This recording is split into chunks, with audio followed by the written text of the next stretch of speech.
You're not crying here. No. I really hate to show how I feel. Why do I want to copy people so badly? Why do I want to be like them? Because at the same time, it's like,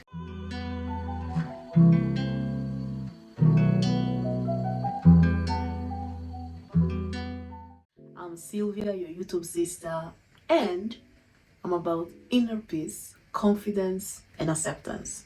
And today is Monday, and on Mondays, I will be reacting and reading one page from my secret diaries.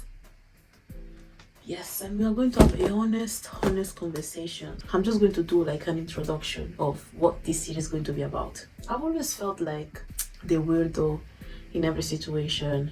I was always feeling out of the box, out of the circle, out of the friend group. Like I was always feeling that emptiness, always feeling like I wasn't part of anything. So I want to start this series where I share who I am.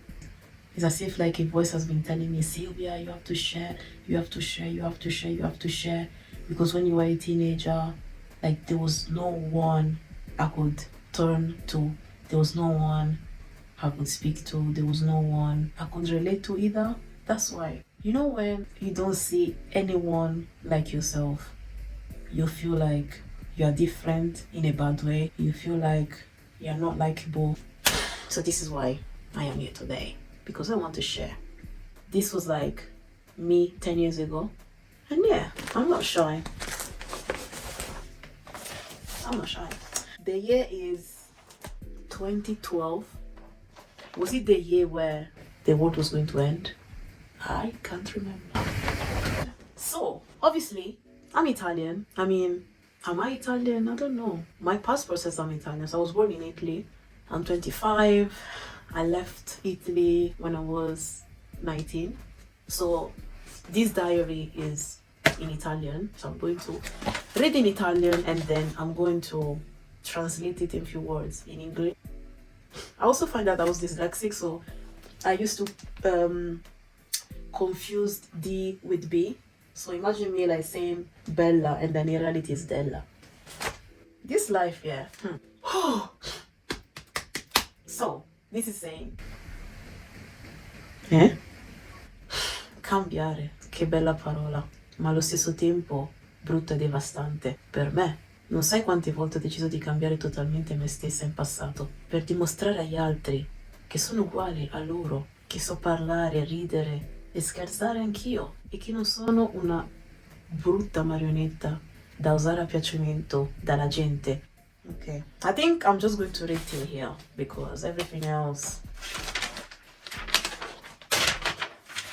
So basically what I said is that the word changing is a beautiful word because it means mutation, transition, but then at the same time it's an ugly word because if they hire me to be translator, Jesus, they word for me in the past of how many times I've tried to change for others in order to show them that I am like them, I can laugh like them, I can speak like them, and I'm not a marionetta of it for them to use and control. So, what happened here?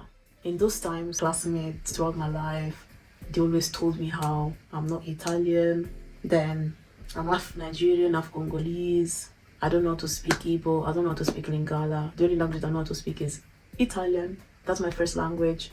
And obviously now I've been learning how to speak English. When I went to Nigeria, everyone was saying you're not from Nigeria because of your accent. You don't know how to speak the native language. So apparently I can't call myself Nigerian. Then the black people in Italy, they were not really relating to me at that time when I was like 14, 15. Those times I was still like trying to figure out who I was, and like even in school when a group of people would talk, I would literally like froze because I didn't know what to say. I didn't know like how to enter the conversation, and I remember myself feeling like I was in a bubble. Like, you know, when people are speaking and you feel that you're not there. Like I felt that I wasn't there. Like I was shouting in my head, can you see me? Like, can you hear me? Like I would try to say something, but it's as if the word couldn't see me. And I was like pushing to trying so hard to make myself heard. But then the funny thing is that I wasn't actually speaking at all. So I would just stand there like this, looking at people, listening. Because I was trying to be like others, when someone would tell me, "Oh, do you want to do this?" I would say yes. So basically, I was like a yes lady. I was struggling to find who I was, struggling to build real connections because I was so busy trying to copy others to feel accepted, to be part of a group, to be part of a group of friends, to be that cool girl. Like, I would always see like those cool people that people would laugh at their jokes, but then when I was talking, nobody would laugh. And I was thinking that, oh my God, what's wrong with me? But thinking back, the 25 years old that I am now. By the way, like, I'm not a psychologist, I'm not a doctor. So this channel is about me sharing what I've experienced and thinking back about the 15 years old girl that I was before. Me telling you what I've done to overcome it. Because I know that out there's someone like me or that thinks like me that might think that there's no one else. I just want people to know that they're not alone. I'm here as well. And you're not alone. I'm here. You're entitled to do what you want to do. You can follow my advices. You don't have to follow them. And what I've learned now is that when you are in a bubble, first, you can't see others. You can't see yourself. So you're just living life without yourself. Like, you're just not there because you're scared. And I was scared as well. Because my problem was that I was so focused on, can people see me? Can people see me? Can people hear me? Can people hear me? Can they see me? Am I here? Am I here? Am I present? Am I present? Think so much to the point that the person is gone. In those moments, I was disconnected to the environment. So stop thinking too much. When you ask yourself, can they see me? Reply to that question, can I see myself? The answer to those questions before for me was, no, I can't see myself. No, I can't hear myself. And no, I don't like myself either. So when the answer is no, then the other question I started asking myself is, if me, myself, I'm crying for other people to see, I don't know who I am, see me. But me, myself, I can't hear myself. How do I expect other people to do the same with me? So when I realized that fact, that I don't know who I am, I now started thinking, why do I want to copy people so badly? Why do I want to be like that? Because at the same time, it's like, I've not even explored who I am. So if I actually don't know who I am and I want to copy someone else, like, how do I know that those people are actually better than the person that I could be? So I just like stopped. I kept living in my mind because at the end of the day, there was nothing I could do about it. So I kept living in my mind. I started stepping back, stepping back, stepping back. I now accepted. At that point, I accepted I am alone. Yes, I'm alone. When you reply to those questions, no, no, no, I said, wow, okay. They can't see me, I can't see myself. So who can see me? Who? That's when I started hearing about God and this amazing God. And by the way, I was going to church, a Catholic church, for like since I was born. Yeah, I've been going to this Catholic church with my family, but I've never realized that I'm craving people to see me. I can't see myself, but God could see me. So when I saw, I realized that God can actually see me. I was like, He can? I was like, whoa. I was like, wow. I sat there like that day, like I think I was alone in the room. And I was just thinking, like, I just felt the presence of God and I was like, wow. He can actually see me. Finally, like, someone sees me. And I was like, wow. That was like the most beautiful, like, oh my God. That was like the most beautiful.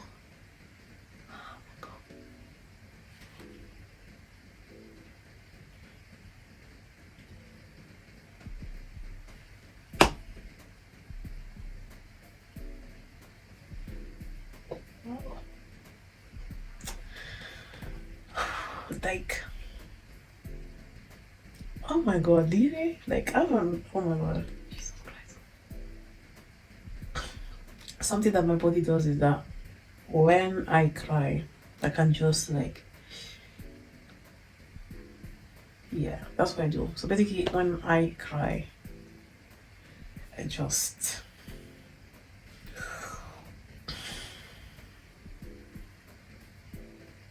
yeah, that's what I do. Like, I can control my emotions. So yeah. So that day, yeah, like it was so beautiful because I felt like a love, a type of love that love like was so deep because like oh my God, Jesus Christ. I can't believe that. What the hell is going on with me? Seriously? What the hell is going on? Like seriously? No, no, no, no, no, no, no, no, no, no, no. You're not crying here. No, no, no, no, no. No. I really hate to show how I feel. I really hate it so much. I feel like, yeah, you see, even tears are not coming out because my body is trained to not show any tear. From that day, that's the day that I felt this peace inside. I felt this peace.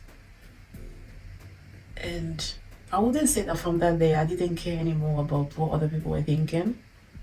But I feel like I finally, when you find one person that can actually see you, that's when I started to get the confidence of like, God sees me, God accepts me for who I am. So therefore, other people will as well. And second thing that helped me is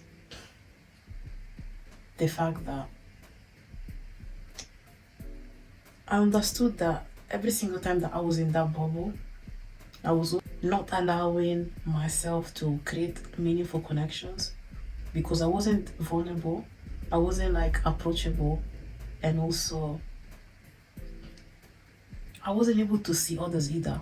That's the big, massive thing that I've learned is that I was so focused on me, like I was so focused on me.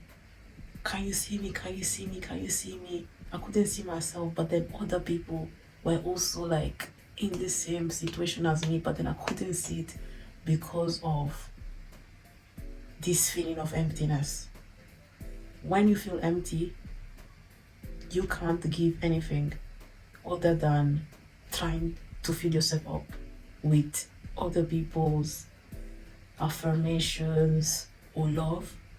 But when you're full, like when your heart is full, you can actually give and you can see others. So that's why I want you to, for one moment, I know you want to be seen. And let me tell you, they will see you, they will hear you one day. Because now in my life, not only God loves me, but my fiance loves me. My family loves me. For the first time, like when you can actually stop focusing so much on yourself. I know that it is hard not to because it is hard. But when you actually can see others, that's when you can see that people actually do love you. That's when I saw that my family actually loves me. My friends love me. Like I have amazing friends. My fiance, like all that life, yeah, that spent trying to find good people. Let me tell you, me at 25 years old, if you're young, you'll get there. You will get there. You'll find people that will love you. You'll find people that will see you. So whatever you're feeling right now, it is just a moment. It's just a moment. It's just a period of your life that will help you grow, you find yourself. And yeah, so I think this is it for this video because I feel like, jeez, this series, I don't know if I'll go through. I don't think I can go through this series because this is the first video and already I'm shaking. Like, what is going on here? Really? Jesus Christ. This is serious. This is serious. The pressure getting worse. Chase. Wow, that was something. That was something. So, okay, I guess I will see you next Monday, and I will share another part of one of my diaries. I'm not going in like chronological order, but I'm just going to like share something, and then from there we'll have a honest conversation. I don't want it to be a script. So if you see me like looking around, it's because I'm literally thinking in the moment, and I just want to be real, and I just want to say what comes out from my heart. I don't want to like, yeah, I just want to be myself, open to speak to you guys, and yeah, I feel like that's it. So yeah, subscribe to my channel, like, share. Yeah, I'll see you next Monday.